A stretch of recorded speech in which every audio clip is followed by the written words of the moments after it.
Mighty ప్రేక్షకులకు నమస్కారం. నేను మీ దివాకర్ శర్మ. కంటెంట్ నచ్చినట్లయితే ఎప్పటిలాగే మిమ్మల్ని రిక్వెస్ట్ చేసే విధంగా సబ్స్క్రైబ్ చేయండి. ఆ తర్వాత పక్కన బెల్ సింబల్ ని గణగణ మోగించండి. చాలా రోజుల నుంచి రాజకీయాలు ఇంకా ఇతర వ్యవహారాలు మాట్లాడుకుంటున్నాము. ఇప్పుడు మళ్ళీ మనం కొద్దిగా కుటుంబ వ్యవహారాల గురించి వద్దాం. కుటుంబంలో మనం ఇల్లు అనేది చాలా ముఖ్యం అందరికీ కూడా. అటువంటి ఇంటికి వాస్తు అనేది చాలా ముఖ్యం.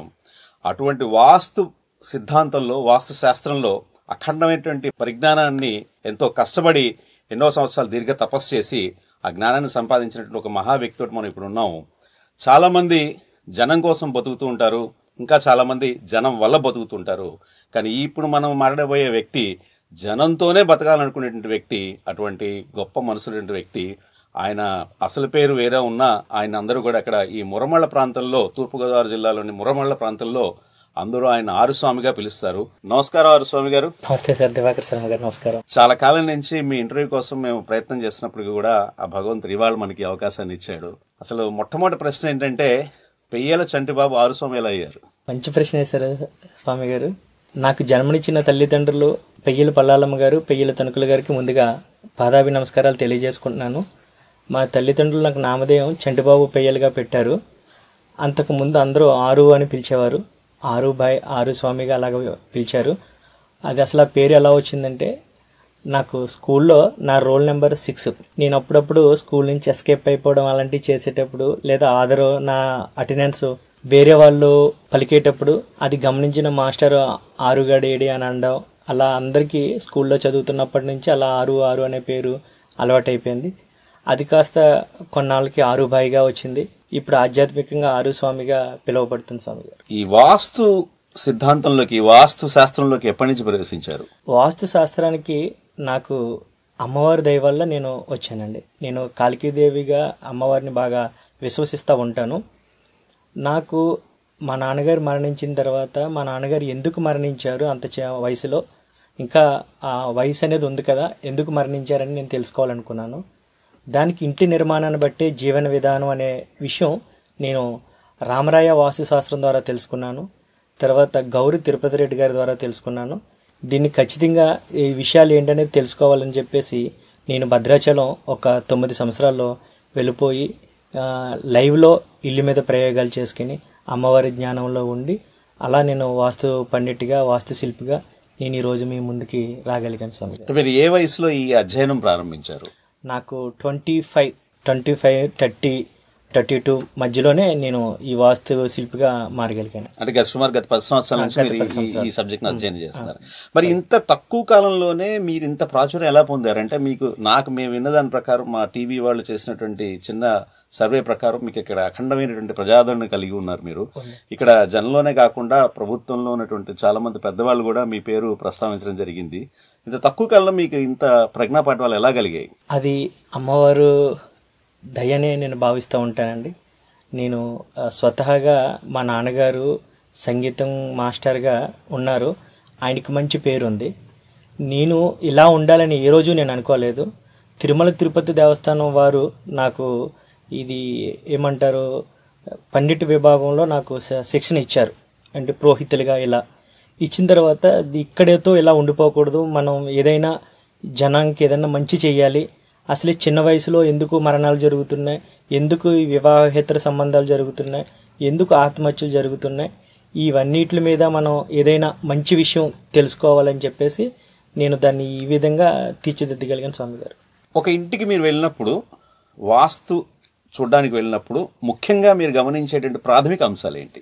ప్రాథమిక అంశాలు ఏంటంటే మార్గాలండి. రాజమార్గం అంటే 8 దిక్కులు కలిగినటువంటి, 8 బ్లాకులు కలిగినటువంటి ఇల్లులు ఉంటాయండి.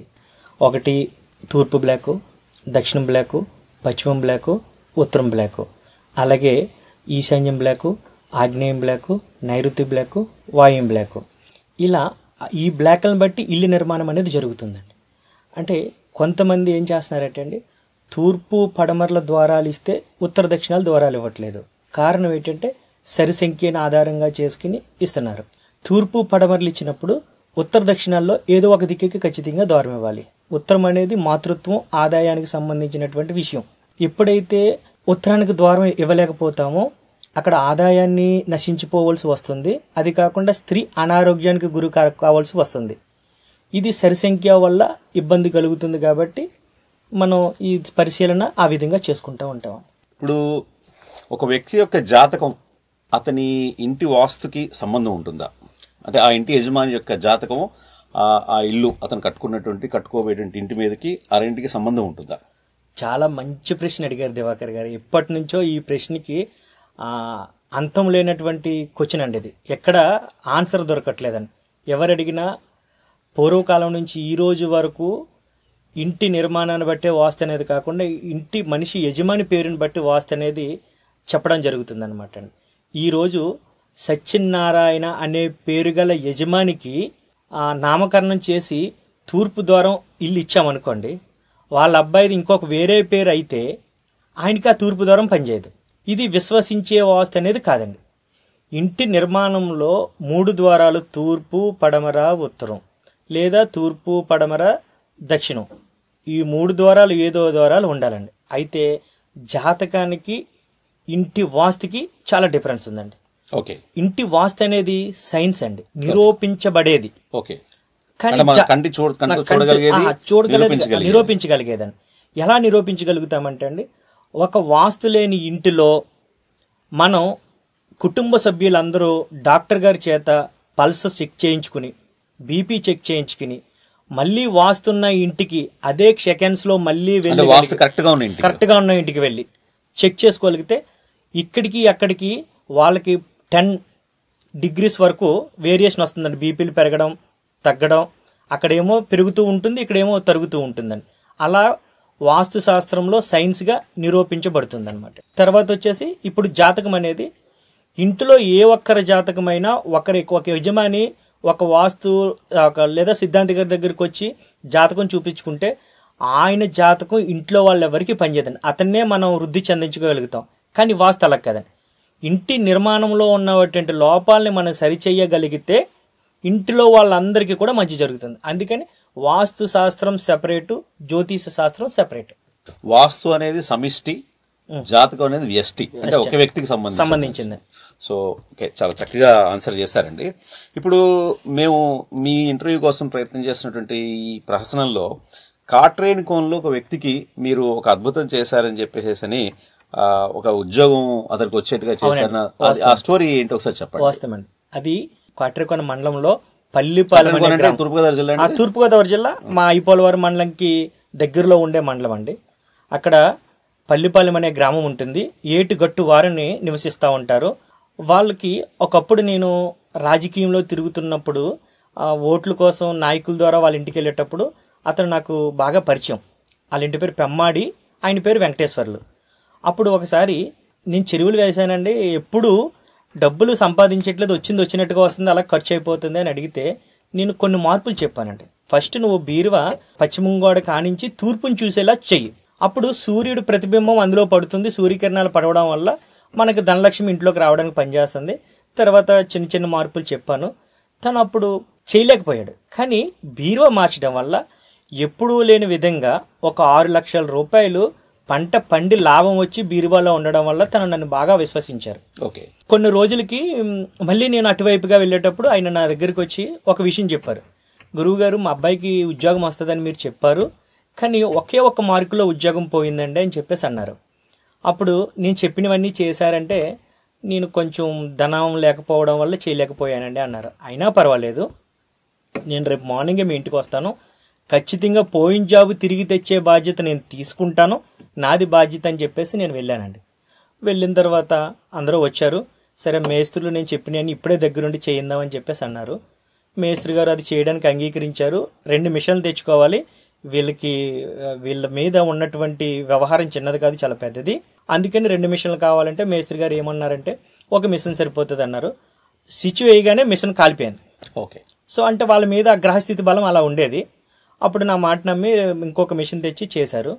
చేసిన తర్వాత గ్రామస్తులందరూ ఇంచుమించుగా ఒక 5 నుంచి 10 మంది వచ్చి, నీ పిల్లల్ని కనలేదా, నువ్వు పెళ్లి చేసుకోలేదా, పిల్లల్ని చదివించుకోలేదా, నువ్వు బాగానే ఉన్నావు కదా, ఎందుకు ఇప్పుడు ఇల్లుని మళ్ళీ రీమోడలింగ్ చేయడం, వీళ్ళు ఏవో డబ్బుల కోసం చెప్తారు, ఇవన్నీ ఎందుకు నమ్మడం అని చెప్పేసి అన్నారు. నేను కూడా అన్నాను, చెప్పేది నేను, చేయించుకునేది ఆయన, మధ్యలో మీకెందుకండి, 9 రోజులు ఎదురు చూస్తే సరిపోతుంది కదా అని చెప్పేసి అన్నానండి. అప్పుడు చాలా అద్భుతమైన విషయం అంటే ఎవరినైతే కాలర్ పట్టికిని వంచి పని చేయించాలో ఎవరైతే చేయగలుగుతారో వాళ్ళ దగ్గరే ఆ ప్రతిజ్ఞ చేపిస్తుంది అనమాట. అప్పుడు జగన్ గారు ఎప్పుడు భారతదేశంలో కానీ ప్రపంచ చరిత్రలో కానీ 13 మార్కులో 15 మార్కులో కలిపి ఉద్యోగం కల్పించే సిస్టమ్ ఎక్కడా పెట్టలేదని. అప్పుడు జగన్ గారు నేను మారుస్తూ ఉన్నాను ఇక్కడ. అప్పటికి 3వ రోజు నుంచి 5వ రోజు జరుగుతుంది. జగన్ గారు మీరు ఇక్కడ వాస్తు మార్కులు చేస్తా ఉన్నాం వాళ్ళ ఇంట్లో జగన్ గారు ఏం చేశారంటే ఒక 15 మార్కులు ఇంచుమించుగా, అంటే నాకు ఆ ఇన్ని మార్కులు అనేది క్లియర్గా తెలియదు కానీ ఒక 15 మార్కుల లోపు పెంచి మళ్ళీ అవకాశాలు ఇచ్చారు. అప్పుడు అతనికి జాబ్ వచ్చింది అనే నమ్మకం అతనికి ఏర్పడింది. కానీ ఇంకా ఏర్పడింది కానీ అతనికి జాబ్ వస్తేనే కానీ మన ప్రతిజ్ఞ సక్సెస్ అయినట్టు కాదు. అంతే కదండి. అప్పుడు ఫైనల్ లాస్ట్ ఇంకా ఎండింగ్ డే 9వ రోజు సాయంత్రం 5 గంటలకి ఎవరైతే పల్లిపాలెంలో పెమ్మాడి వెంకటేశ్వర్లు గారికి ఎవరైతే నేను చేశానో అదే రోజు సాయంత్రం కలెక్టర్ ఆఫీస్ నుంచి ఒక ఫోన్ వచ్చింది. అతను లిఫ్ట్ చేశారు, నా వైపు చూశారు, నవ్వుతున్నాడు. విషయం ఏంటంటే పెమ్మాడి గణేష్ వర్మ అమ్మ అని అడిగారు. అవునండి అంటే అర్జెంటుగా నీ సర్టిఫికెట్స్ ఏవైతే ఉన్నాయో పట్టికిని కలెక్టర్ ఆఫీస్కి నెక్స్ట్ డే నువ్వు రావాలి, ముందుగా మట్టుకు అప్లోడ్ చేసి అని చెప్పేసి అన్నారండి. అయితే ఇవి నాకు తెలియట్లేదు లేదు, తను నన్ను చూసి నవ్వుతున్నాడు అని అడిగితే అయిపోయింది. ఫోన్ పెట్టేసిన తర్వాత గురువు గారు మీకు చాలా కృతజ్ఞతలు, మీరు చెప్పింది నాకు విజయం అయిపోయింది, నాకు జాబ్ వచ్చేసింది అని చెప్పేసి అన్నారు. ఏ రోజున వెళ్ళమంటారు అని అడిగారు నన్ను. సంకల్ప బలం, పంచభూతాలు, మనిషి ఆరో శక్తిగా వెదగడానికి కావలసినటువంటి 5 శక్తులు మీ దగ్గర ఉన్నప్పుడు మీకు ఇంకా కాలమానంతో పని లేదు. మీరు ఏ రోజు వెళ్ళాలనుకుంటే అక్కడ పరిస్థితి ప్రభావాలను బట్టి మీరు ఇప్పుడే రమ్మంటే ఇప్పుడే వెళ్ళిపోండి అని చెప్పేసి అన్నాం. వెళ్ళిపోయారు. తర్వాత మరి ఇంకో క్వశ్చన్ అడిగాడు. నాకు ఎక్కడో దూరంగా వస్తే ఇప్పుడు ఇచ్చే శాలరీలకి వీటికి సంబంధం ఉండదు, నేను పక్కనే ఉన్న కొప్పుగుంట గ్రామానికి నాకు అప్లికేషన్ పెట్టుకుంటున్నాను, అవుతుందంటారా అని అడిగారు. విక్రమార్కుడు ఆధిపత్యం చలాయించేటటువంటి దిశలో మీరున్నారు. ఉత్తరం కుబేరుడికి సరిజోడైనటువంటి ఇంట్లో మీరున్నారు. అలాంటి పంచభూతాల శక్తి కలిగినటువంటి వ్యక్తిగా మీరున్నారు. మీరు ఎక్కడనుకుంటే అక్కడ వస్తుంది, మీరు వెళ్ళిపోండి అని చెప్పేసి అన్నాను. అలాగే కొప్పుగుంటలో అతను అసిస్టెంట్ ఇంజనీర్గా ఈ రోజుకి అక్కడ ఉద్యోగం చేస్తూ ఉన్నాడు. చాలా సంతోషం అండి. చక్కటి ఫలితాన్ని సాధించారు మీరు ఎక్కువ ఖర్చు లేకుండా వాస్తు మార్పులు చేస్తారని కూడా విన్నాం మేము. అంటే అవసరమైన చోట మాత్రమే ఖర్చు పెట్టించి, అంటే ఇంక ఇక్కడ తప్పదు, ఇంక ఈ పరిస్థితుల్లో ఇలాంటి పెద్ద మార్పులు చేయక తప్పదు అనుకున్న చోట తప్పిస్తే మిగతా ఒక 70% వరకు మీరు ఎక్కువ ఖర్చు లేకుండా ఏవో అటు వస్తువులు అటు వస్తువులు ఇటు మార్పు చేసేసి మీరు మంచి ఫలితాలు రాబడతారని ఒకటి విన్నాము. అది ఎంతవరకు నిజం? అది వాస్తవం అండి. అంటే వాస్తులో అడ్జస్ట్మెంట్ అనేది ఉండదు కాబట్టి యాక్చువల్గా మనకి ఇంతకుముందు సిద్ధాంతాలు ఏంటంటే 2 కళ్ళు సిద్ధాంతం అనే వాస్తు ద్వారా వెళ్ళారు. అంటే ఒక తూర్పు ఇంటికి ఒక కన్ను, ఆ గదికి తూర్పు ఈశాన్యంలో ద్వారం వస్తుంది. రెండో ఇంటికి ఉచ్చంలో ఉన్నటువంటి దానికి తూర్పు ఆగ్నేయంలో ద్వారం వస్తుంది అనమాట. అప్పుడు అది 2 కళ్ళు సిద్ధాంతం అనేది అవుతుంది అనమాట. దానికి ఆ ఇంటికి తూర్పు రోడ్డు అవడం వల్ల, తూర్పు బ్లాక్ అవడం వల్ల ఇంటికి ఆగ్నేయం నడక అయిపోయి కౌరవులు పాండవులు యుద్ధం వచ్చి ఆ ఇంటికి ఫస్ట్ సంతానం ఆడపిల్ల పుట్టి ఏదో రకంగా స్టేషన్కి వెళ్ళి ఇలాంటివి జరుగుతున్నాయి. కాబట్టి ఇంక ఏమీ మార్చకుండా పోలీస్ స్టేషన్ అంటే కౌరవులు పాండవుల యుద్ధానికి మెయిన్. అంటే ఆ రోజుని కౌరవులు పాండవుల యుద్ధం జరగడానికి కౌరవులు 100 మంది, వాళ్ళ సేన 7 35 లక్షల మంది, పాండవులు 5 25 లక్షల మంది సేనలు వీళ్ళకి. అయినప్పటికీ కూడా పాండవులు ఈశాన్య మార్గంగా నడిచి వెళ్ళినందుకు గాను, కౌరవులు ఆగ్నేయ మార్గంగా నడిచి వెళ్ళినందుకు గాను అంతమందిని చంపి విజయం చేర్చినటువంటి కౌరవులు పాండవుల యుద్ధం ఈ ప్రతీకగా అనమాట. అంటే ఉచ్చమైన నడక, ప్రతి ఇంటికి ఉచ్చమైన నడక శిఖరాన్ని చేరుస్తుంది. ప్రతి ఇంటికి ఆగ్నేయం నడక అంటే నీచుపు నడక కిందకి దించుతూ ఉంటుంది, పాతాళాన్ని తోసేస్తూ ఉంటుంది. స్వామి గారు, ఇప్పుడు సొంత ఇల్లు ఉన్న వాళ్ళైతే వాస్తు కరెక్షన్ చేసుకుంటారు, బానే ఉంది. కానీ అద్దెకి వెళ్లే వాళ్ళకి వాళ్ళకి ఎలాంటి సలహాలు చెప్తారు మీరు, వాస్తుపరమైన సలహాలు? ఎందుకంటే అక్కడ వాళ్ళు మార్పులు చేర్పులు చేసుకోవడానికి అవకాశం ఉండదు, ఓనర్లు పెద్దగా ఒప్పుకోకపోవచ్చు. ఇది చాలా పెద్ద ప్రశ్న అండి. ఎందుకంటే సిటీలో అందరూ కూడా అద్దెల్లోనే ఉండాలి. కానీ ఇంటి వాస్తు ఏం చెప్తుందంటే ఎక్కడున్నా సరే కర్మ అనుభవించక తప్పదు. అదే సొంతిల్లుకి అద్దిల్లుకి తేడా ఏంటంటే అండి, సొంతిల్లు మనకు నచ్చినట్టుగా ఉంటుంది, అద్దిల్లు వాళ్ళకి నచ్చినట్టుగా కట్టుకుంటారండి. ఓనర్కి నచ్చినట్టుగా అనుకూలంగా కట్టుకుంటారు. అంటే స్పేస్, ఈ అపార్ట్మెంట్స్ ఏదైనా కూడా వాళ్ళకి నచ్చినట్టుగా వాళ్ళకి అనుకూలంగా కట్టుకుంటారు. ఇప్పుడు ఈ మధ్య నేను చాలా దగ్గర విన్నా, వాళ్ళ దగ్గర చెప్పింది ఏంటంటే అండి, వాస్తు శాస్త్రం కోసం గృహవాస్తు, ఇండస్ట్రీ వాస్తు, అపార్ట్మెంట్ వాస్తు, 3 వాస్తులు ఉంటాయండి. అయితే అపార్ట్మెంట్కి వాస్తు ఉండదు. ఓకే, ఇదొక గుడ్డి నమ్మకం. ఓకే.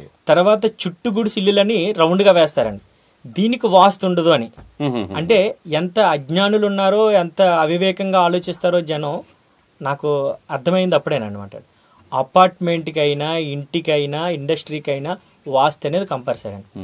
ఒకవేళ అద్దింట్లో ఉన్న వాళ్ళు వాస్తుకి బాగాలేకపోతే పరిస్థితి ఏంటని అడిగారండి. 100% ఇప్పుడు జరుగుతున్నవి ఏంటంటే, ఈ భారతదేశం చరిత్రలో భర్తే పతియే ప్రత్యక్ష దైవంగా భావించేటటువంటి స్త్రీ భార్య భర్తను చంపడం ఏంటి, భర్త భార్యని చంపడం ఏంటి. అది కాకుండా దేవుడు అన్ని చోట్ల ఉండలేక తల్లిని సృష్టించాడనే చెప్పే అతిపెద్ద పదం అమ్మ. నిజంగా అది వర్ణించడానికే అతీతం, వర్ణించలేమన్నమాట. అవును, ముఖ్యంగా మన హిందూ సమాజం, హిందూ దేశమైనటువంటి భారతదేశంలో బాగా నమ్ముతాం కదా విషయాన్ని. తల్లే దైవం ఉంటారు మనందరం. వాస్తవం అండి, వాస్తవం. అది ఇంకా వివరించడానికి ఒక్కసారిగా చెప్పాలన్నా మాటలు చాలా, అవును, మాటలు మొత్తం చెప్పాలన్నా ఎప్పటికీ సరిపోవాలి. అమ్మ అలాంటిది. అవును, అలాంటిది అటువంటి అమ్మ తన పిల్లల్ని చంపుకుంటుందని ఎన్నో టీవీల్లో, ఎన్నో పేపర్లో మనం చూసాం. ఎన్నో కథనాలు. నైరుతి ద్వారం ఉండడం వల్ల మనిషికి తప్పుడు ఆలోచనలు వస్తాయండి. అదే ఆగ్నేయ ద్వారం ఉండడం వల్ల మనిషికి అదే లోపల ఆలోచనలు పుట్టి స్టేషన్కి వెళ్ళడం, కోర్టులకు వెళ్ళడం, ఇలాంటి ప్రక్రియ రప్పించడానికి. అందుకని అద్దింట్లో ఉన్న, సొంత ఇంట్లో ఉన్న వాస్తు ప్రధానం. కానీ అద్దింట్లో ఉన్న వాళ్ళకి కూడా వాస్తు వర్తిస్తుంది. అలాంటప్పుడు వాళ్ళు ఏం చేయాలి అంటే, దానికి మీరు ఇచ్చేటువంటి పరిష్కారం ఏంటంటే, అక్కడ ఎక్కువ పెద్దగా మార్పు వచ్చేందుకు అవకాశం ఉండదండి. అయితే ఇప్పుడు యంత్రం, వాస్తు ద్వారా ఒక యంత్రం పెట్టుకుంటే సరిపోతుంది అని అనుకుంటారు. యంత్రం ద్వారా కొంత చేసుకోవచ్చు అంటే, చేసుకోవడానికి పనిచేయదు. ఇదే యంత్రాలన్నీ బోగస్, ఒక రకంగా చెప్పాలి, బోగస్ అండి. దానికి ఒక ఉదాహరణ చెప్తాను, ప్రేక్షకులందరూ నన్ను క్షమించాలి. ఎందుకంటే కలియుగ ప్రత్యక్ష దైవం అయినటువంటి తిరుమల తిరుపతి వెంకటేశ్వర స్వామి కోసం ఒక నిజం చెప్తున్నాను. అది నిజం కాబట్టి చెప్తున్నాను, అన్యతగా ఎవరో భావించకూడదని నా విన్నపం. తిరుమల తిరుపతి దేవస్థానానికి ఎవరైతే శ్రీచక్రాన్ని స్థాపించిన శంకరాచార్యులు గారు, ఆ స్థాపన జరిగింది కాబట్టే తిరుమల తిరుపతి వెంకటేశ్వర స్వామికి ధనాకర్షణ, జనాకర్షణ అని చెప్తారండి. అంటే దీని భావం ఏంటంటే, యంత్రానికి ఉన్నటువంటి శక్తి అంత ప్రభావితం చేస్తుందని చెప్తున్నారు. కానీ కానే కాదు. అదే శ్రీశైలం మల్లికార్జున స్వామి గారికి కూడా అదే క్షణాల్లో ఒకే ఆలయంలో కాదండి, శంకరాచార్యుల వారు అనేక కంచిలో అక్కడ కూడా శ్రీచక్రం ప్రతిష్టాపించారు. ఇంకా అనేక చోట్ల మనం ఈవెన్ చూస్తే మీ తూర్పుగోదావరి జిల్లాలో కూడా అనేక ఆలయాల్లో శ్రీచక్రం ప్రతిష్టాపన జరిగింది. పోనీ శంకరాచార్యుల వారు కాకపోయినా ఈ కాలంలో ఉన్నటువంటి మహానుభావులు, పండితులందరూ కూడా చేశారు కదా. కానీ మరి చాలా దేవాలయాలు వెలవలబోతున్నాయి. అయితే తిరుమల తిరుపతి దేవస్థానం ఇంత ధనాకర్షణ, జనాకర్షణ ఉండడానికి కారణం వాస్తే గాని ఎటువంటి యంత్రం కాదు. ఎలా అంటే, ఉత్తరాన కోనేరు వెంకటేశ్వర స్వామికి ఉంటుందండి, పశ్చిమాన కొండ, దక్షిణాన కొండ. అది కాకుండా 4 రోడ్లు కూడలటువంటి ఆలయం. అందుకని అత్యద్భుతమైనటువంటి వాస్తు కలిగింది ఈ ప్రపంచంలో ఏదైనా ఉందంటే అది ఒక వెంకన్న స్వామి ఆలయం కాబట్టి అంత అలా అభివృద్ధి చెందిందండి.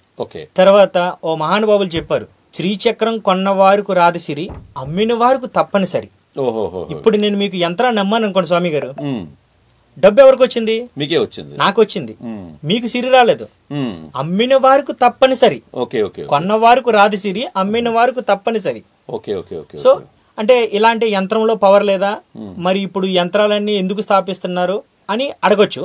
దాని పరిజ్ఞానాన్ని బట్టి ఎంతవరకు కావలిస్తే అంతవరకు ఉపయోగించుకోవడానికే గాని ఇలాంటి జనాకర్షణ, ధనాకర్షణ రావడానికి మట్టుకి లేదండి.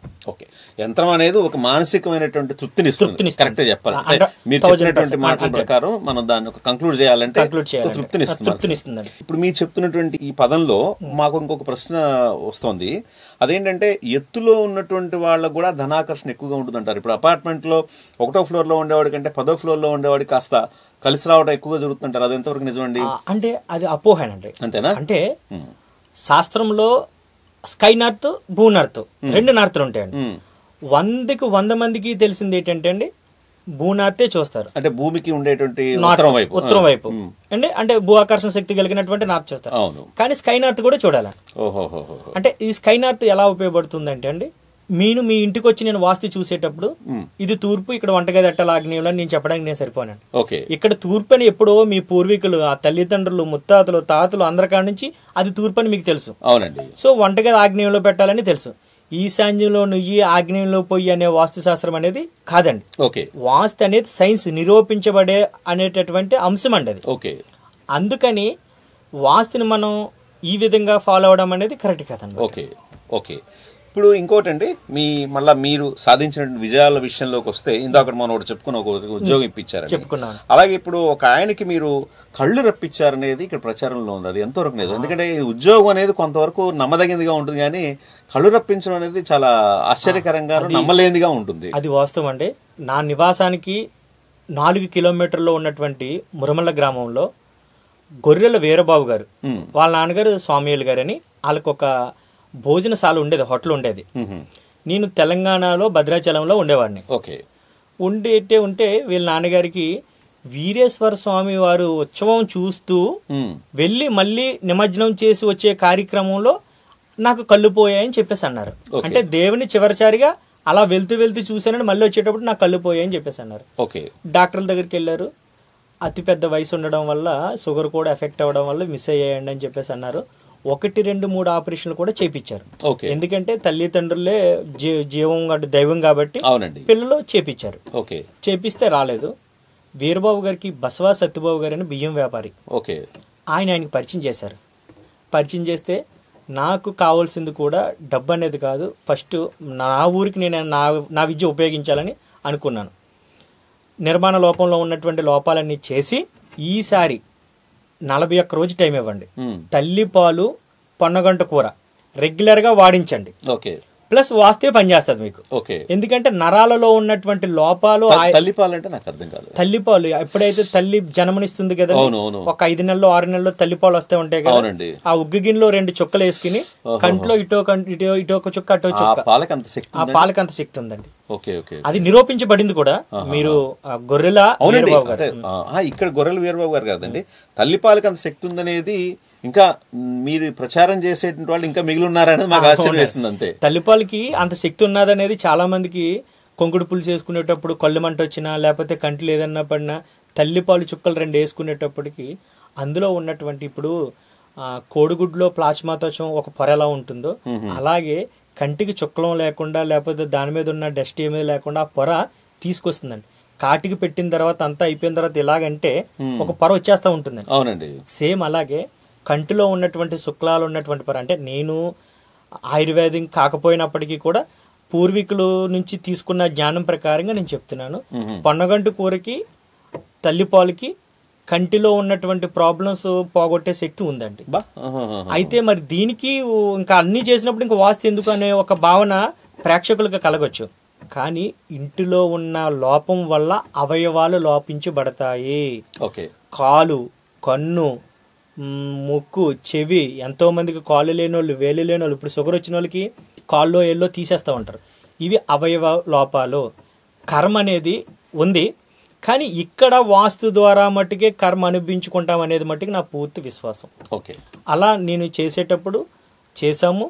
అప్పుడు కరోనా టైం, అసలే ఎవ్వరూ కూడా ఇంట్లో నుంచి బయటికి రాలేని టైంలో నేను వాళ్ళ ఇంటికి వెళ్ళి చేశాను. సక్సెస్ అయ్యింది. అంటే వాస్తు మార్పు చేశారు. తల్లిపాలు, పొన్నగంటి కూర వైద్యంతో పాటు వాస్తు మార్పు కూడా చేశారు. వాస్తు మార్పు చేశాము. 100% అదే నిజం. ఈ తల్లిపాలు, ఈ పొన్నగంటి కూర ఈ కంటి పొరకు కావాల్సినటువంటి నరాలు కొంచెం బలంగా ఉండి రెటీనా పవర్ పెంచడానికి ఉపయోగపడడానికి ఒక మార్గం. అందుకని దాన్ని కూడా వాడమని చెప్పేసి అన్నామండి. అంటే వాస్తు ఎంత గుడ్డిది అంటే నమ్మునా నమ్మకపోయినా నిజం అనేది చేసి చూపిస్తుందండి. అంత పని చేసుకుంటూ వెళ్ళిపోతాయి. అంత గొప్పది. కళ్ళు వచ్చే అద్భుతంగా ఉన్నారు. తర్వాత కొంతకాలానికి ఆయన మరణం అనేది సంభవించింది. వాళ్ళ అమ్మగారు కూడా నాకు మంచి బహుమతి ఇచ్చారు. హ్యాపీ. మనం ఎప్పుడైనా మనం దారిలో ఎప్పుడైనా వెళ్ళి మీరు కూడా స్వయంగా కలిసి ఇంటర్వ్యూ చేసుకోవచ్చు. అయ్యో ఓకే. మీరు ఎప్పుడు చెప్తుంటారు మీ మాటల్లో కూర్చున్న చోటుకే ధనం, కూర్చున్న చోటుకే ధనం అంటుంటారు. కూర్చున్న చోటుకి ఆదాయం. అది ఏంటి అసలు? ఆ రహస్యం ఏంటి? యాక్చువల్గా బ్లాక్ లో, ఇంటి నిర్మాణంలో ఉన్న బ్లాక్ లో, వాస్తులో దక్షిణాగ్నేయం బ్లాక్, లేదా దక్షిణ బ్లాక్. ఆ రెండు అహంభావం కలిగిన మనస్తత్వానికి సంబంధించినటువంటి విషయం అండి. ఓకే, ఈ బ్లాక్ అంటే ఏంటి నాకు అర్థం కాలేదు. బ్లాక్ అంటే అండి రోడ్డు ఇంటి ఉండే నిర్మాణంలో ఉండేదని బ్లాక్ అదే. Okay okay okay okay.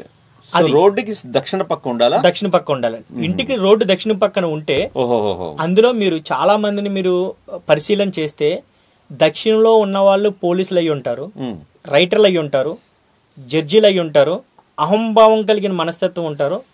లేదు, ప్రత్యక్షంగా గాని పరోక్షంగా గాని పెత్తనం చలాయిస్తుంటారు, అంటే ఆ తీర్పులు చెప్తా ఉంటారు. Okay okay. అంటే సంఘంలో పెద్ద మనిషిగా వ్యవహారం చేస్తూ ఉంటారు.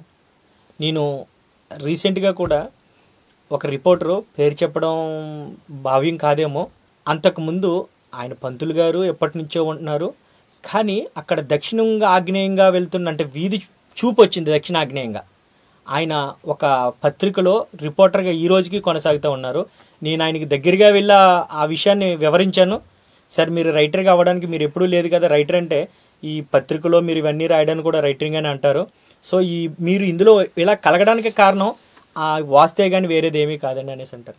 అంటే చాలాసార్లు మనం అనుకుంటాం, మంచి విషయం చెప్పాలంటే ఒక యజమాను, మనం ఆ ఇంటికి వెళ్ళాలంటే యజమాని పిలుపు రావాలి. ఓకే. యజమాని పిలుపు లేకుండా వేరే వ్యక్తి ఆ ఇంటికి వెళ్ళాడు. ఓకే. అలాగే దేవుడు మనకు సహాయం చెయ్యాలి అంటే పంచభూతాల్లో సహకారం పిలుపు లేకుండా దేవుడు వచ్చి మనకి ఏ సాయము చేయడు. ఓకే. ఎందుకంటే తప్పుగా ఇల్లు కట్టినేలా నిప్పు చేత పట్టినేలా. ఇప్పుడు తప్పుగా ఇల్లు కట్టామనుకోండి, నిప్పు పట్టుకుంటే ఖచ్చితంగా కాలుతుంది. అలాగే తప్పుగా ఇల్లు నిర్మించుకుంటే అలాగే కర్మ అనుభవిస్తారనేది అనమాట.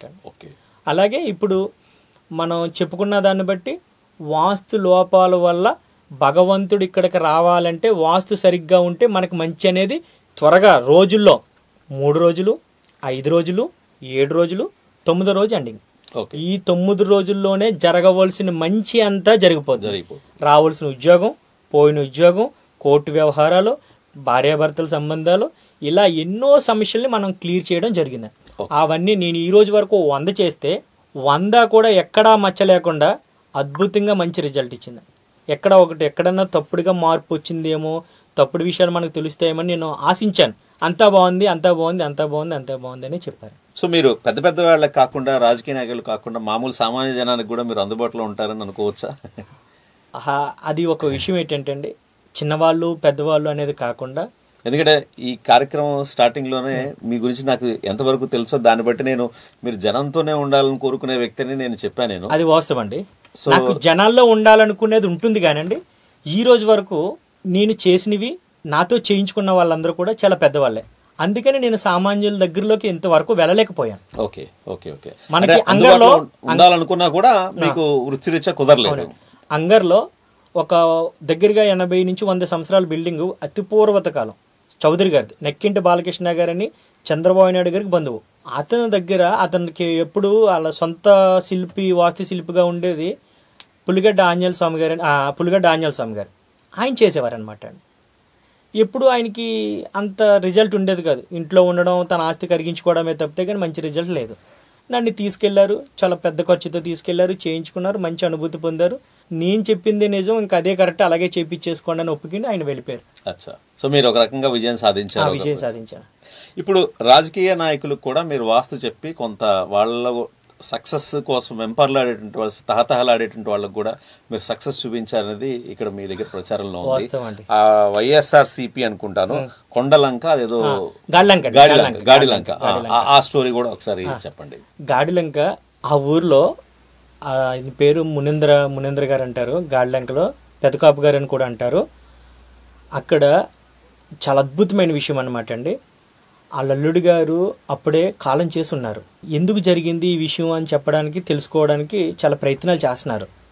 అంతలోకి వాళ్ళ మిస్సెస్ గారు ఆరోగ్యరీత్యా కొంచెం దెబ్బతిన్నారు. ఎందుకంటే కొడుకులు లేరు, అందరూ కూతుర్లే, ఈ టైంలో ఇలా జరిగింది అని చెప్పేసి మానసిక ఆందోళనలోకి వెళ్ళిపోయారనమాట.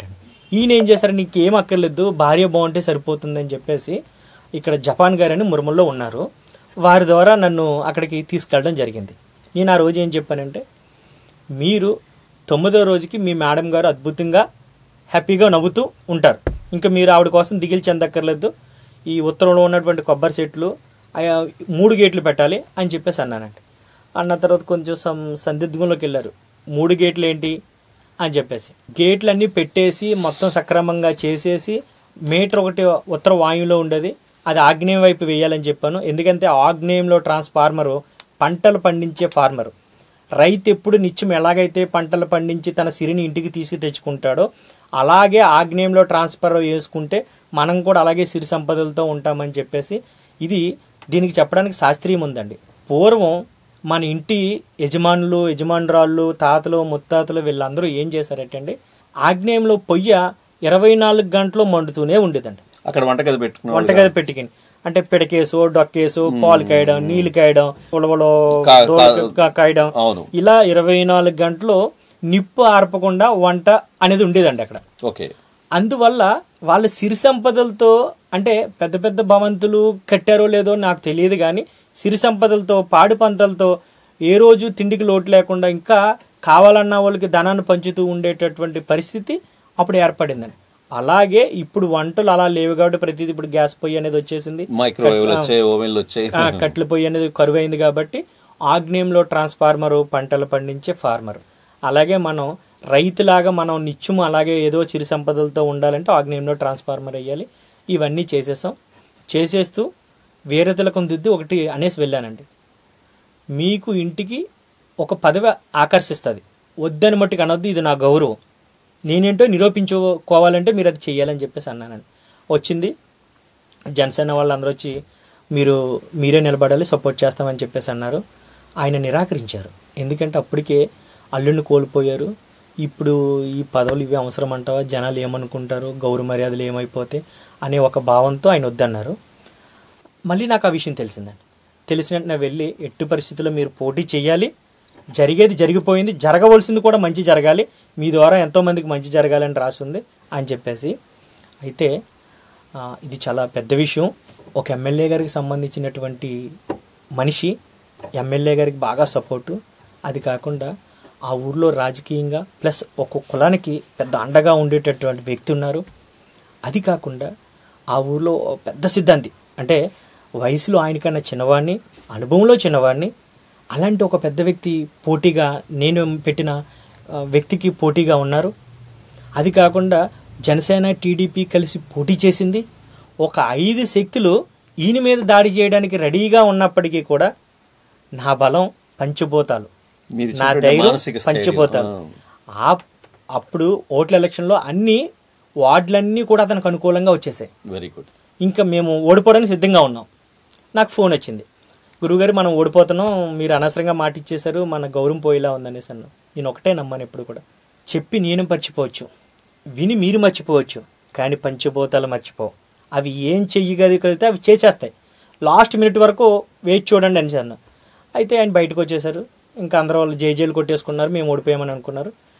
కానీ పంచిపోతాల పవర్ ఏంటనేది అందరికీ తెలియజేస్తున్నాను. 9 ఓట్లు లేదా 11 ఓట్లు పూర్తిగా నాకు అంచనా లేదు. ఆ రోజునైతే చెప్పారు. ఆ ఓట్ల మెజారిటీతో నెగ్గి బయటకు వచ్చారు. ఇప్పటికీ ఆయన ఇంకా సర్పంచ్గా కొనసాగారు. ఆ తర్వాత అవతల వ్యక్తి కోర్టులో వేశారు, ఈ ఓటమి నిజం కాదు అది ఇది అని చెప్పేసి అన్నారు. అది ఏదేమైనా సరే పంచిభూతాలను నమ్ముకుంటే అసాధ్యాన్ని సుసాధ్యంగా చేయవచ్చు, సరైన దిశలో. గాడిలంకతో పాటు మల్లవరంలో కూడా ఇలాంటి సంఘటన జరిగింది. మల్లవరం కూడా తూర్పుగోదావరి జిల్లా. మల్లవరం తూర్పుగోదావరి జిల్లా. ఇవన్నీ నా సొంత ప్రాంతాలేన అనమాట. నేను ఎక్కడో గోదావరి అవతల దేశాల్లో చేసినవి కాదండి. నాకు 6-7 కిలోమీటర్ల దగ్గరలో ఉన్నవి నేను చెప్తున్నాను. ఇంకా దూరంగా చేసినవి ఎందుకు మనకి సాక్ష్యం కోసం నిరూపణ కోసం అడగట్లేదండి. కొంతమందికి సందిగ్ధంలో ఉన్న వాళ్ళకి, సందేహాలు ఉన్న వాళ్ళ కోసం వాళ్ళకి నివృత్తి చేయడం కోసం. ఇలాగే గాడిలంక జరిగిన సమయంలోనే అక్కడ పి మల్లవరం, అది తాళరేవు మండలానికి వస్తుందండి. పి మల్లవరంలో దున్నా జనార్దన్ రావు గారని జిల్లా పరిషత్ చైర్మన్ గారు, వాళ్ళ అబ్బాయి పోటీలో నిలబడ్డారు.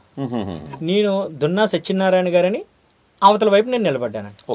వాళ్ళ ఇంటి వాస్తు మార్చి సత్యనారాయణ గారిది కాస్త నక్షింతలు వేసి ఆశీర్వదించి ఈసారి మీరే విజయం చేకూరుస్తారని చెప్పేసి అన్నానండి. అప్పుడు గొప్ప విషయం జరిగిందండి. అక్కడ పక్కనే ఇంకొక పంచాయతీ ఉందండి. అతని దగ్గరికి వెళ్ళి తీసుకువెళ్ళారు. గురువుగారు మా వాడిని కూడా నెగ్గించాలని మీరని చెప్పేసి అన్నారు. వెళ్ళిన తర్వాత అతని నాకు చెప్పిన విషయం ఏంటంటే అండి, మా మిస్సెస్ గారు టీచరు, నాకు డబ్బులు ఉన్నాయి, ఇక్కడ నాకు చాలా పాలయంగా ఉంది, అందుకే నాకు టికెట్ ఇచ్చారు, నేను ఈజీగా నెగ్గేస్తాను, ఇంకా ఏదన్నా సపోర్ట్ ఉంటే చెప్పండి అని చెప్పేసి అన్నారు. అసలు మీకు ఎవరు టికెట్ ఇచ్చారని, మీరు వార్డ్ నెంబర్ కూడా మీరు నెగ్గలేరు కదా అని చెప్పేసి అన్నాను. అంటే ఆ ఒక్క మాట ముక్కుసూటిగా చెప్పినందుకు కానీ ఏంటో తెలియదు, అతనికి చాలా కోపం వచ్చి లివిట్, మీరు ఇక్కడ నుంచి వెళ్ళిపోండి అర్జెంటుగా అని చెప్పేసి అన్నారు. నాకు దానికి బాధ కలగలేదు, కానీ నన్ను తీసుకెళ్ళిన వాళ్ళు అనవసరంగా ఇలా చెప్పేసారు ఏంటంటే బాబు, నాతో చెప్పుంటే సరిపోయింది కదని ఫీల్ అయ్యారు. సరే, వెంటనే ఎప్పుడైతే ఇంత గందరగోళం జరిగిందో నిజాన్ని ఏంటో నిరూపించాలని చెప్పేసి, మీరు కానీ నిజంగా నెగ్గగలిగితే నేను ఏదైతే వాస్తు శిల్పిగా ఉన్నానో దీన్ని విరమించుకుంటా, మరి ఎప్పుడు ఇంకా వాస్తు జోలికి వదిలిపెట్టేస్తా. మీరైతే నెగ్గడం అసంభవం, నెగ్గడం అనేది జరగదు, మీరు 250 ఓట్లు మెజారిటీ చెప్పారు, ఇది జరిగే పని కాదని చెప్పేసి అన్నామంట. మీరు దాన్ని ఎంక్వైరీ కూడా చేయొచ్చు మీరు ఖచ్చితంగా. అతను పోటీలో నిజంగా అతనికి ఫుల్ సపోర్ట్ ఉంది, ఓకే, కానీ అతను వార్డు నెంబర్ కూడా నెగ్గలేనటువంటి పరిస్థితుల్లో ఉన్నందుకు గాను అసలు ఏమీ లేనటువంటి వాళ్ళు 250 ఓట్ల మెజారిటీతో నెగ్గారు. అలాగే నేను సపోర్ట్ చేసిన మల్లవరం దున్నా సత్యనారాయణ గారు నెగ్గారు, ఇక్కడ గాళ్ళంక పెద్దగోపు గారు ఎవరంటారు మునేంద్ర గారు, ఆయన నెగ్గారు వాస్తు మార్పులు చేయడం వల్ల. అంటే మీరు ఓవరాల్గా ఏం చెప్తారంటే ప్రేక్షకులకి, సాధ్యమైనంత వరకు ఎక్కువ ఖర్చు పెట్టుకోకుండా అతి తక్కువ ఖర్చుతో చిన్న చిన్న వాస్తు మార్పులు చేర్చుకుంటే వాళ్ళకి కావాల్సినటువంటి సాంసారిక వ్యవహారాలు, వాళ్ళ కోరికలు నెరవేరడానికి ఆస్కారం ఉందనేది మీరు ఘంటాబద్ధంగా చెప్పగలుగుతారు. ఖచ్చితంగా అండి. ఇంటి నిర్మాణాన్ని బట్టే జీవన విధానం అండి. ఇల్లు నిర్మించుకునేటప్పుడు అందరికీ నేను చెప్పవలసింది ఏంటంటే అండి, ఇల్లు 1,00,000 10 లక్షలు 1 కోటి రూపాయలు ఎట్టు ఇల్లు కట్టుకుంటున్నారు, కానీ వాస్తుని ఖచ్చితంగా బేస్మెంట్, అందరూ అంటారు బేస్మెంట్ పునాది చాలా స్ట్రాంగ్గా ఉండాలంటారు. మరి అలాంటి పునాది స్ట్రాంగ్గా ఉండాలంటే వాస్తు అనేది పంచభూతాలు, మన శరీరంలో ఉన్న పంచభూతాలకు లోపం వస్తేనే శరీరం మొత్తం దహనం అయిపోతుంది. అలాంటిది ఇంటిలో కుటుంబం మొత్తం జీవించాలి, కుటుంబ వ్యవహారం ప్రతిష్ట కలిగినటువంటి వ్యవహారంగా సాగాలి, అప్రతిష్ట పాలు అవ్వకూడదు. అంటే ఖచ్చితంగా ప్లానింగ్లోనే మొట్టమొదటి ఇల్లు కట్టుకునేటప్పుడే సిద్ధాంతులు అనేవాళ్ళు మంచి వాళ్ళని అందరూ సిద్ధాంతులే, కానీ వాస్తు పరిశీలన అంటే సిద్ధాంతి వేరు, వాస్తు శిల్పి వేరు. పంచభూతాలని అమర్చేది అంటే చాలామంది అంటారు వాస్తు అంటే వసతి అంటారు. అసలే వాస్తు అనేది ఒక ధాతువు నుంచి పుట్టినటువంటి పేరు, అంతేగాని వసతి నుంచి వచ్చిందనేది పేరు కాదు. నెక్స్ట్ ఎప్పుడైనా మనం మాట్లాడుకునేటప్పుడు అసలే వాస్తు అంటే ఏంటి, వాస్తు ఏ పదం నుంచి పుట్టింది, ఏ ధాతువు నుంచి పుట్టింది అనేది నేను పూర్తిగా వివరిస్తాను. కానీ సెకండ్ ఒపీనియన్ కూడా ఖచ్చితంగా వెళ్ళాలి. గృహస్థులందరికీ చెప్తున్నా, ఎప్పుడన్నా ఒక ప్లాన్ డిసైడ్ చేసుకునేటప్పుడు ఇది నిజమా కాదనేది పరిశీలనకు వెళ్ళాలి. అలాంటి థర్డ్ ఒపీనియన్ కూడా అదే అండి. ఎప్పుడైనా సరే మనం నిజం అనేటప్పుడు కాశీ వెళ్ళినా సరే నిజం అలాగే ఉంటుంది, మధ్యలో మారదు. అబద్ధం అనేదానికే రూపాంతం చెందుతూ ఉంటుంది. అందుకని ఒక నిర్ణయాన్ని అంటే సిద్ధాంతి అనే వాడికి అసలైన మీనింగ్ ఏంటంటే, అగ్గిపెట్టి అంటే ఎంత దూరం వెళ్ళినా భాషలో మార్పులు రావాలేమో గానీ దాన్ని అగ్గిపెట్టి అనాలి, ఏ భాషలోనైనా.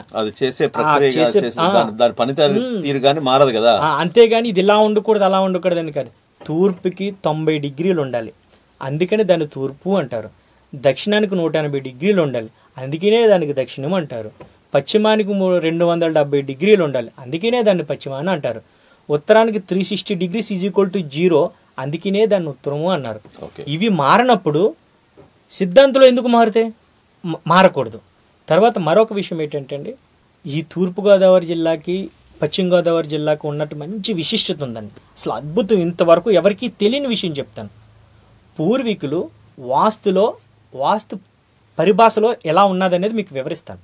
తూర్పుగోదావరి జిల్లా ఎక్కడి వరకు ఉంది, పశ్చిమ గోదావరి జిల్లా ఎక్కడి వరకు ఉంది, రెవెన్యూలో ఆ కరణాలు పంచినటువంటి భాగం కాదండి. వాస్తులో మా తూర్పుగోదావరికి పశ్చిమాన్నదంతా పశ్చిమ గోదావరి కాబట్టి దాన్ని అంతా పశ్చిమ గోదావరిగా పేరెట్టారు. తూర్పునంతా గోదావరి అంతా తూర్పుగోదావరి కాబట్టి తూర్పుగోదావరి అని పెట్టారు. చాలా ఈజీ, దీనికి కాంపాస్ అక్కర్లేదు. తూర్పుగోదావరి మా ఇంటికి ఎదురుగా ఉన్నదల్లా ఎక్కడో కాశీలో ఉన్నా అది తూర్పుగోదావరి కింద లెక్క. చాలా మంచి విషయం. తర్వాత ఇంకొక అసలు వాస్తు అనేది ఎలా ఉంటుందనేది మంచి 2 విషయాలు చెప్పుకుందాం. శర్మ గారు మాకు చిన్న అవకాశం కల్పించాలి. తప్పకుండా. ఒకప్పుడు వాడుక భాష వాస్తు కోసం ఎలా ఉండేది, ఇంటి దొంగని ఈశ్వరుడైనా పట్టుకోలేడు. ఇప్పుడు భాష ఎలా ఉంటుందంటే తలుసుకుంటే నాకు చాలా బాధ అనిపిస్తూ ఉంటుందండి. అప్పుడప్పుడు అంత బాధ ఎందుకు పడిపోవాలని ప్రేక్షకులు అనుకుంటారేమండి. ఎందుకంటే ఒక సూత్రాన్ని 2x2 4, 2+2 4, 2² 4, అంతేగాని అది మారదు కదండి. అలాగే అసలే ఆ భాష ఎందుకు వాడారు? ఇంటి దొంగని ఈశ్వరుడైనా పట్టుకోలేడు అంటే మన ఇంట్లో దొంగలు ఉన్నారైనా దాని అర్థం అలా ఎందుకు మార్చేశారు? ఇంటి దొంగ అంటే వాస్తు, ఓకే, అంతేగాని ఇంట్లో మనుషులు కాదు. ఈశ్వరుడు అంటే యజమాని. మన పురాణంలోకి వెళ్తే శివుడాజ్ఞ లేదే చీమైనా కుట్టదు అని పురాణాలు చెప్తున్నాయి. కానీ ఇంటి దొంగని ఈశ్వరుడైనా పట్టుకోలేడు అంటే మనకు కంటికి కనిపించినంత సీమ కుట్టాలంటేనే ఆ భగవంతుడి ఆజ్ఞ, శివుడాజ్ఞ కావాలంటారు కదా. మరి ఇంటి దొంగనే పెద్ద 6 అడుగుల అజానుబాబుడు ఉన్నటువంటి ఆ దొంగని ఈశ్వరుడు ఎందుకు పట్టుకోలేడు? ఆ వాడికి భాష వాస్తు కోసం వాడిన భాషే, అంతేగాని దొంగల కోసం వాడింది కాదు, మనిషిని ఉద్దేశించింది కాదు. తర్వాత మరొక వాడికి భాష ఆకేళ్ళు ముళ్ళ మీద పడ్డా, ముళ్ళెల్లో ఆకె మీద పడ్డా ఆకే నష్టం అంటారు. ఇప్పుడు పరిజ్ఞానం భాషలో ఎవరో ఒక సినిమాలో చూపించినా లేకపోతే ఒక ఊర్లో పెద్దల్లో తీర్పులు చెప్పినా ఆడదాన్ని ఆకుతో పోల్చారు. స్త్రీ మాతృమూర్తి, దేవుడికి కూడా జన్మనిచ్చేయగలిగేటువంటి స్త్రీని ఆకుతో పోల్చడం అంటే పురాణాలు ఏం చెప్పింది? ఆడది ఆది పరాశక్తి అని చెప్పింది. సాక్షాత్ ఇంద్రకీలాద్రి కనకదుర్గమ్మ అంత రూపాన్ని ఇచ్చారు. మరి ఇప్పుడు ఇలా ఎందుకు చెప్తున్నారు? ఆకు అంటే ఈశాన్యం, అంటే ఉచ్చిమ భాగం. చిన్నపిల్లోడు పుట్టినంటనే పాకలేడు, పుట్టినంటనే నడవలేడు, పుట్టినంటనే మాట్లాడలేడు, సో బరువులు కూడా మొయ్యలేడు. అలాంటి స్థితిని ఈశాన్యానికి తూర్పుకి ఇచ్చారు. ఆగ్నేయం కొంత బరువును మోస్తుంది, తూర్పు మరింత బరువును మోస్తుంది. కానీ ఈశాన్యం పూచుకు పుల్లను కూడా చీపిరి తుడిసి ఈశాన్యం మూలను పెట్టినవారు. సుకుమారమైనటువంటి ఒక త్వచం పొర లాంటిది. అది పొర ఎప్పుడైతే డ్యామేజ్ అయిందో యజమానురాలు, ఆకంటే యజమానురాలు, యజమానుడు. ఈశాన్యంలో ఒక మేక కొట్టామనుకోండి దాన్ని ముళ్ళు అన్నారు. ఒక పటం, దేవుడి పటం పెట్టడానికి మనం ఒక మేకని పెడతాం అంటే ఆ పొర ఆకు లాంటిది. అప్పుడు ఎవరికి నష్టమైంది? ఆకు నష్టమైంది. ఆకు నష్టమైన వల్ల ఎవరికి లాస్ వచ్చింది? యజమానికి, యజమానురాలకి, కుటుంబానికి లాస్ వచ్చింది. అందుకని ఆకెళ్ళి ముళ్ళ మీద పడ్డా, ముళ్ళెళ్ళు ఆకు మీద పడ్డా ఆకే నష్టం. దీనికి వేమన గారు మంచిగా చెప్పారండి. ఏమని? వాస్తుకున్న బలం 2 పద్యాలు, అంటే చాలా వేల పద్యాలు చెప్పారు. ఆయన పద్యాలకు అర్థం తీయడం వాస్తు కూడా చెప్పారు. నీళ్లలోని ముసలి నిగుడు ఏనుగు బట్టు, బయట కుక్క చేత భంగపడు, స్థాన బలమే కాని తన బలము కాదయ్యా, లోపల 1000 ఏనుగులైనా సరే అతమార్చేటటువంటి బలం ఉన్నటువంటి ముసలి బయటకు వస్తే ఎందుకు కుక్క చేత భంగపడ? కుక్క మరిగితే భయపడిపోయి లోపలికి వెళ్ళిపోతుంది. ఎందుకు అంటే అది నిజమైన బలం కదా. బలం అనేది ఎక్కడైనా నిరూపించబడేదే కదా బలం అనేది. మరి ఎందుకు కాదు? సో వాస్తు అక్కడ స్థాన బలం, ఆ పంచభూతాలు నీరు, నిప్పు అన్నీ అక్కడ కలిసి ఉంటాయి కాబట్టి అక్కడ తనకు బలం ఉంటుంది. ఆయన ఇంకోటి చెప్పారు, చెట్టు చేమలు కొట్టి చుట్టూ ఇటకలు పెట్టి ఇల్లు కట్టినట్టు నరుడు మిట్టుపడుచుండు. అంటే ఎక్కడ చెట్టు కొట్టాలో నరుడికి తెలియదు, ఎక్కడ స్థలం ఎలా ఎంచుకోవాలో తెలియదు.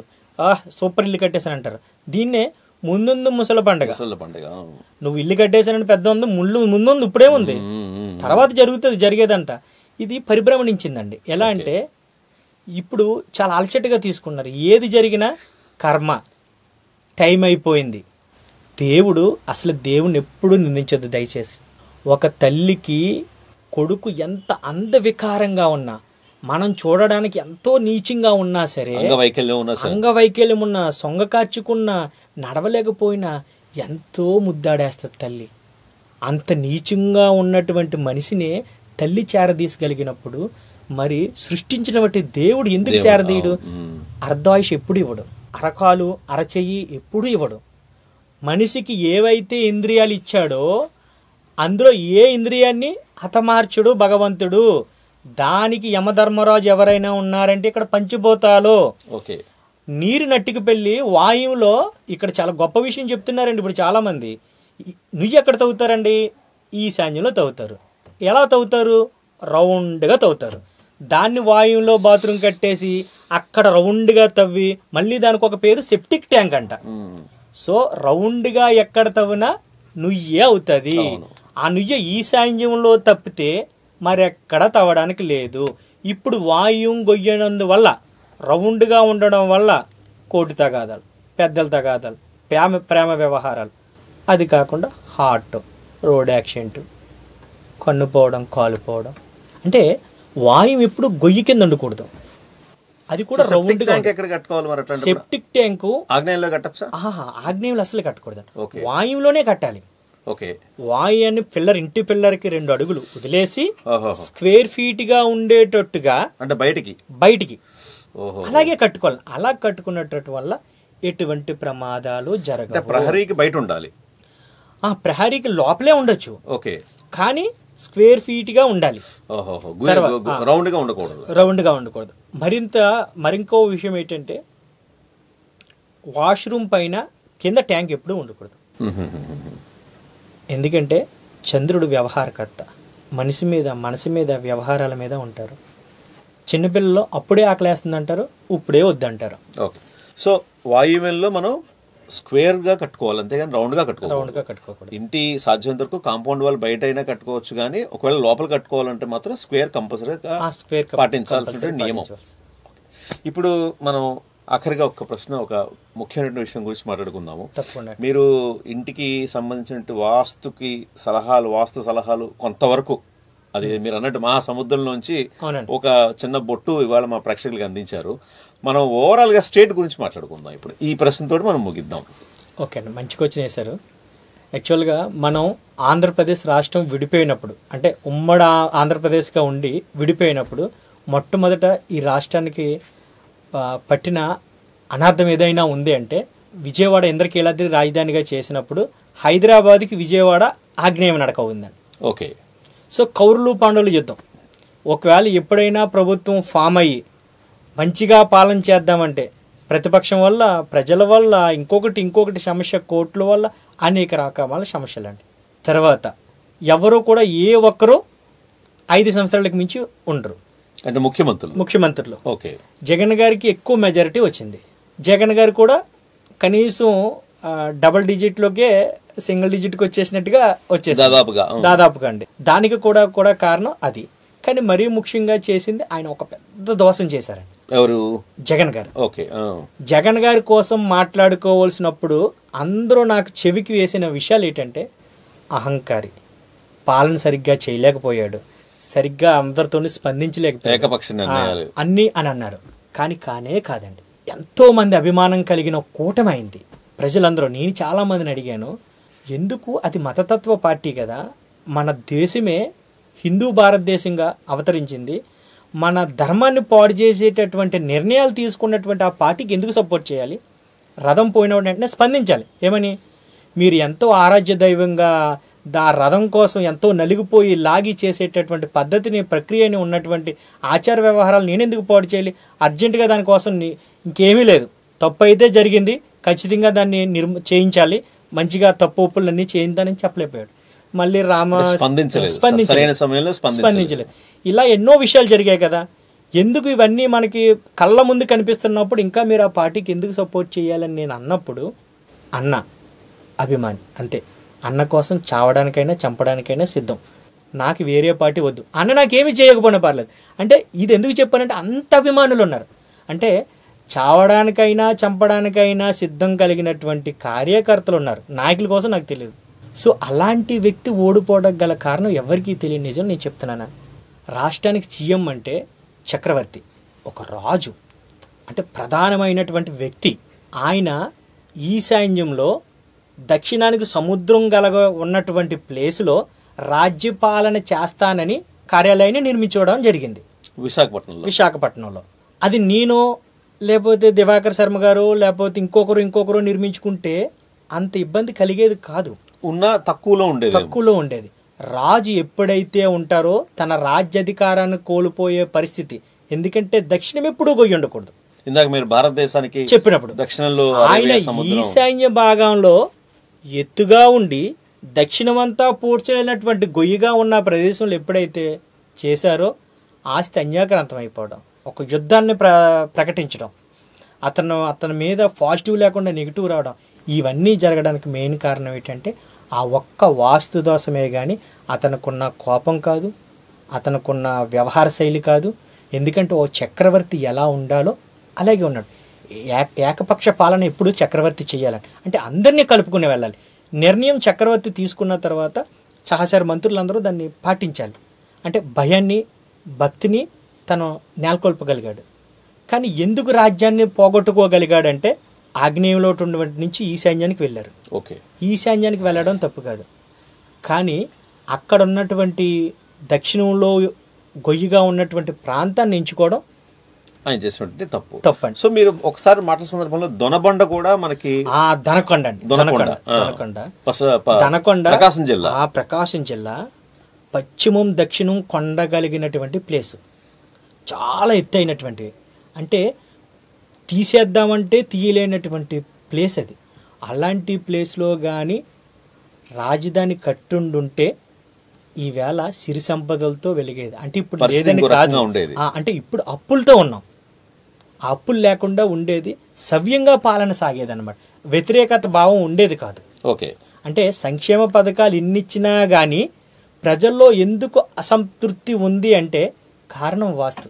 ఓకే, అంతేగాని వేరేది ఏమి కాదు. ఏ ప్రభుత్వం అయినా ప్రజల కోసమే ఏర్పడింది, ప్రజల చేతే ఏర్పడింది. కానీ ఎందుకు అదే ప్రజలు వ్యతిరేకంగా ఉన్నారు అని ఆలోచించుకుంటే మీరు ఎన్నో సందర్భాల్లో చూశారు. రాజ్యంలో ఇప్పుడు అంటే మనకి ఈ పాలన వచ్చింది ప్రజాపాలన, రాజుల పాలనలో ప్రతిదాన్ని క్షుణ్ణంగా సిద్ధాంతాలను పెట్టుకుని ప్రతిదీ విషయానుకూలత చేసుకుని చేసేవారండి. ఇప్పుడు అలా లేదు. ఒక ఆఫీసులో మనం కూర్చోవాలంటే దిశ నిర్దేశిస్తుంది, దశ తిరగాలంటే దిశ ఉండాలి. అందుకే పూర్వంలో సామెత ఉండేది, దశ బాగుండని చెప్పు దిశ ఏమీ చేయదు, కానీ ప్రత్యేకంగా దిశ అనేది కంపల్సరీ. దశ దిశ రెండు ఏదో ఒకటి ఉండాలండి. కంపల్సరీ దశ ఉన్నా లేకపోయినా దిశ ఉంటే కంపల్సరీ దశ అనేది వ్యవహరిస్తుంది. చాలా సంతోషం అండ్ మీకు కృతజ్ఞతలు ఆరుస్వామి గారు. చాలా చక్కటి విషయాలు మీరు, అంటే ఇది ఒక ప్రారంభంగా అనుకుందాం. మనం రాబోయే కాలంలో మరిన్ని ఇంటర్వ్యూల ద్వారా మరింత సమాచారం, వాళ్ళకి మరింత సూచనలు సలహాలు మీ ద్వారా మా ప్రేక్షకులకు దొరుకుతాయని ఆశిద్దాము. చక్కటి విషయాలు మాతో షేర్ చేసినందుకు చాలా సంతోషం అండి. ఓ చక్రవర్తి లాంటి వాళ్ళు మీరు, మీ ద్వారా నేను ఇంటర్వ్యూ చేయడం అనేది చాలా మంచిగా భావించే విషయం అండి. చాలా సంతోషం, నాకు చాలా ఆనందంగా ఉంది కూడా. నేను ఎవరికైనా ఇంటర్వ్యూ ఇవ్వాలంటే ఇచ్చేవాడిని కాదేమో, ఎందుకంటే నాకు పబ్లిక్ అవ్వడం ఇష్టమయ్యేది కాదు.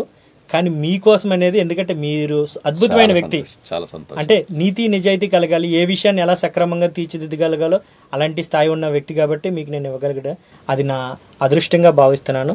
అలాగే మైటీవీ ప్రేక్షకులందరికీ కూడా ఎంతో ఆనందదాయకంగా కృతజ్ఞతలు తెలియజేసుకుంటున్నాను.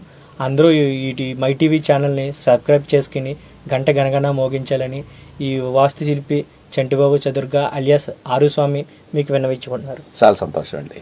Thank you.